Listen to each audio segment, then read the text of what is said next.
ምርኣይ ምእማን ይባል ወላስ ኣይኮነን።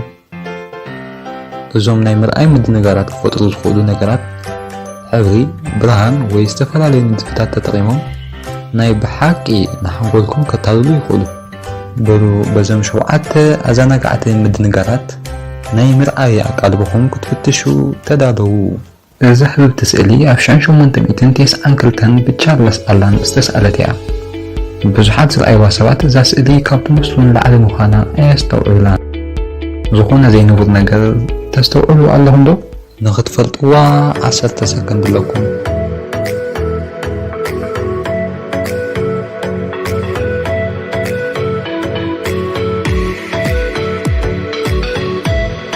ነዛ ስእሊ ዘስተውዓሉ ሓንቲ ሰበይቲ ኣብ ቅድሚ መስትያት ኮፍ ኢላ ኮላ ወይ ከዓ መልኣኮም ትመስል ሽክና ርእሲ ይርእዮም ኣለዉ። ንኽልቲአን ክትርእይዎን ዝኽኣልኩም እንኳ ሓጎሰኩም ናይ ምርኣይ ኣቓልቦኹም ዘደንቕ እዩ። ካልኣይ ዘይትኸውን ስሉስ ኩርናዕ።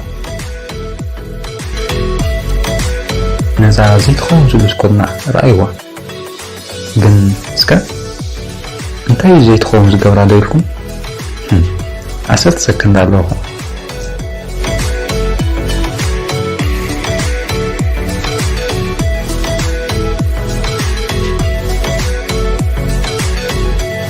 እዛ ዘይትኸውን ስሉስ ኩርናዕ ዝተባህለት ናይ ብሓቂ ስለዘየላ እያ።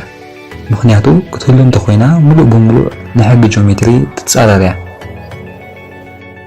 እንታይ ጌጋ እዩ ዘሎ ኣብዛ ቅርፂ?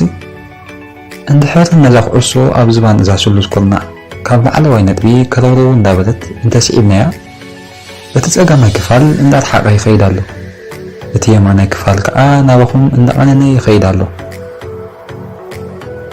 እንተኾነ ክልቲኦም ኣብ ሓደ ፅሒዮም ዘለዉ እቲ ናይ ብርሃን ምድንጋር ጥራሕ እዩ ንዓይኒ ሰብ ከም ዝከኣል ዘምስለሉ።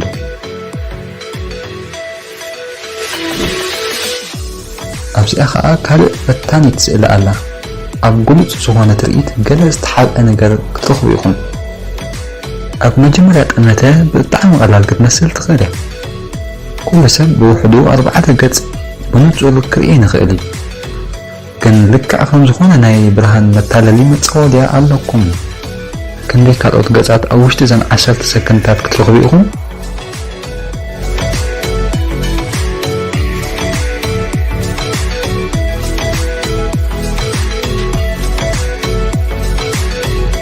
ኣብዘን ጨናፈር እንድሕር 10 ገጻት ክትተልዩ ክኢልኩም ሕልፍ ዝበለ ናይ ምስትውዓል ክእለት ኣለኩም። 4 ዝተገምጠለ ስእሊ ሰብ። እዚ ሰብ እንታይ ኣጋጢሞ ኣሎ ነገርኩም ዶ? እዚ ሰብኣይ ብጣዕሚ ጽቡቕ ዘሎ ይመስለኒ። ግን ኣብታ ካልአይቲ ስእሉ እንታይ ዘይኮኑዕ ነገር ኣሎ እምባ። እዘን ሃሳእል ሓደ ዘለዋ ይስምዓኒ ኣለዋ። እስከ ገምጢልና ክንሪኣ ንፈትን። ብጣዕሚ ዘሰንብድ ሕጂ እውን እንደገና ዓይንና ታሊልና ኣሎ መስለኒ። እንጂ ድማ ኣብዘን ስእሊ ናይ ዓሳር እዩ ሙሉእ ብምሉእ ሓደ ዓይነት ይመስሉ ኣለዉ። ግን ኣብ ሓደ ካብኦም ኣፀቢቑ ኣብ ማእኸል ተቐሚጡ ኣሎ። ኣማምኩም ነታ ስእሊ ክትረኽብዋ እዩ። ግዜኹም ሕጂ ጀሚራ ኣላ።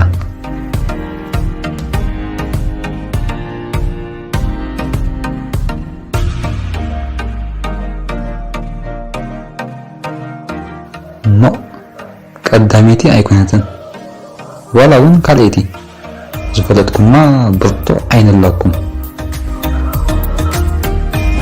ሕቶ ቁፅሪ 6 ናብዛ ስእሊ ረኣዩ። ቅርብ ኢልኩም እንተሪኢኹማ ዝተሓበ ቁፅሪ ክትዕዘቡ ትኽእሉ ኢኹም። ክንደይ እዩ?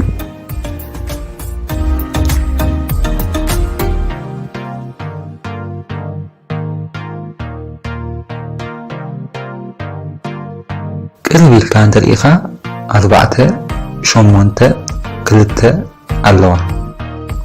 ስለዚ 4 8 2 ጥራሕ እዩ እቲ ቅኑዕ መልሲ። ድሮ ተገሪምኩም ዲኹም? እታ ዝበለፀት ሕጂ ክትመፅእ እያ። ናይ ምንፅብራቕ ምድንጋራት ናብዚአን ጸለምቲ ርብዑ ኩርናዓት ብጻዕዳ ሕንጻጻት ዝተመሳቐላ ተዓዘቡ። እቶም ጻዕዱ ነጥብታት ኣብ መራኸቢ ናይቶም ሕንፃፃት ዘለዉ ሕብሮም ካብ ጻዕዳ ናብ ሓሙኽሽታይ መሊሶሞም ናብ ጻዕዳ ይቕየሩ ኣለዉ። ናብ ሓንቲ ካብተን ዝቀያየራ ዘለዋ ነጥብታት እንተኣተኪርካ ግን ጻዕዳ ጥራሕ ኢኻ ትርኢ። ኣተኩርኻ ምስ ተግፍሖ ግን ሓሙኽሽታይ ይቕየር። ነዚ ምድንጋር መሊስና ናብ ካልእ መንገዲ ክንወስዶ ንኽእል ኢና። ጻዕዳ ነጥቢ ኣብ መንጎ መራኸቢ ናይ ክልተ ሓሙኽሽታይ ሕንፃፃት ብምቕማጥ ባክግራውንድ ናይ ኩሎም ከዓ ጸሊም ምስ ንገብሮ ኣብ ርእሲ ጻዕዳ ነጥቢ ጸለምቲ ነጥብታት ቅልቅል ቅልቅል ክብሉ ተስተውዕሎም ኢኹም። ተዓዘቡ።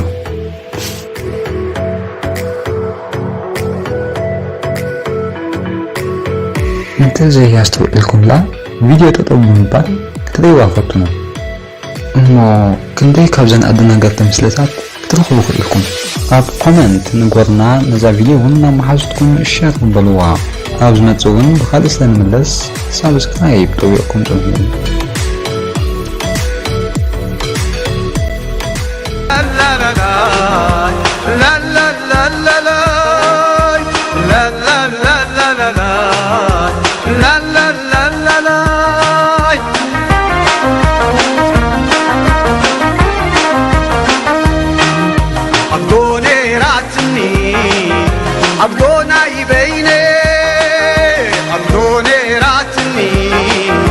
عبدوناي بيني إدو ما يسأنو بتينو ملي إدو ما يسأنو بتينو ملي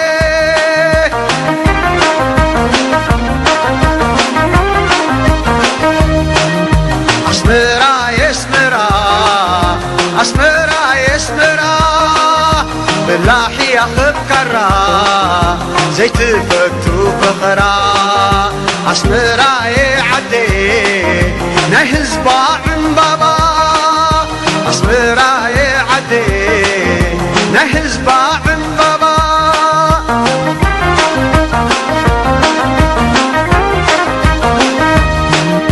ويليك تمخي ويليك ودنخي أيوة تمخي أيت ودنخي أسمرا صبقتي نحزبا مبراتي أسمرا صبقتي نحزبا مبراتي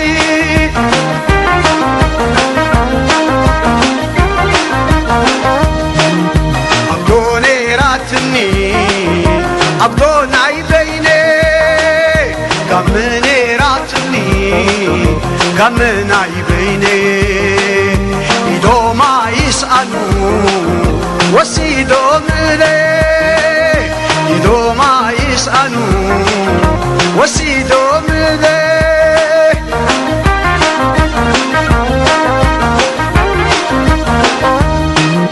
أسمرا وللا ناوين زللا كل انت أكيبن كنداقيني أحلا أسمرا يسمرا بعليكم وتلا إريترا عدي بعليكم وتلا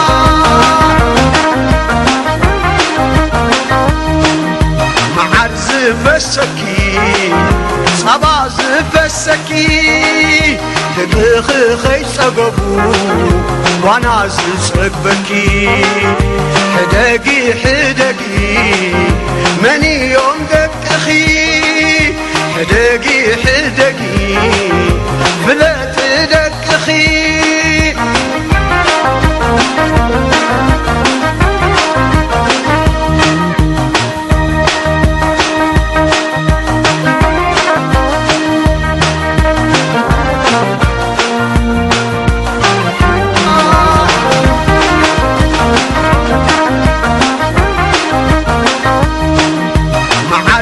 فسكي صبا زفسكي تدخخي صقبو وانا زصقبكي حدقي حدقي مني يوم دقخي حدقي حدقي